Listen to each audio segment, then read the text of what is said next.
may have heard that this woman, Dido Elizabeth Bell, was Britain's first black aristocrat. She was what they called a gentlewoman, which meant that she came from an upper-class, high society family, but not a titled family. Which makes me wonder, who was Britain's first titled black aristocrat? Well, it was this woman, Martha Gray, the Countess of Stamford. Martha Gray was born Martha Solomon in Cape Town in 1838.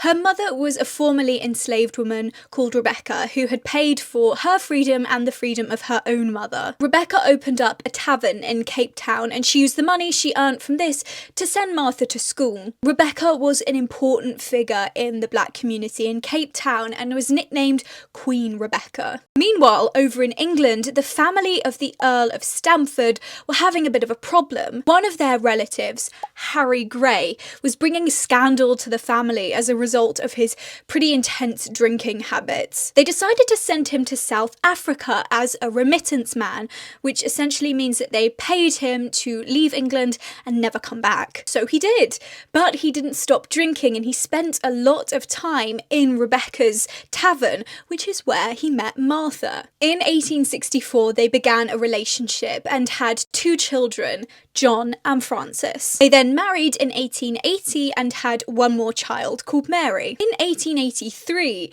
the Earl of Stamford, back in England, died. He had no children of his own to pass the title on to, and it turned out that Harry Gray was his next living male relative. So Harry inherited the titles and the fortune, and Martha became the Countess of Stamford. They chose not to move to England, and honestly, I can't blame them.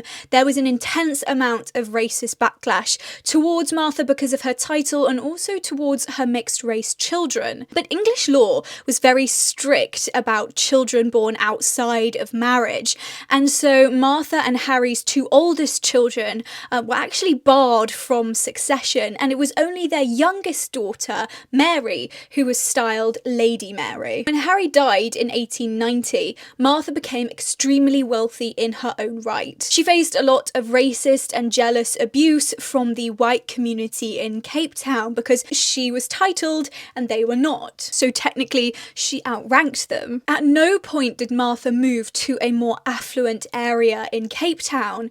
It was important for her to stay and invest her money in the black community. She was particularly passionate about improving the quality and access to education for black children, and this was something that her mother Rebecca had instilled upon her from a young age. Martha died in 1916 and was buried alongside her husband and her daughter.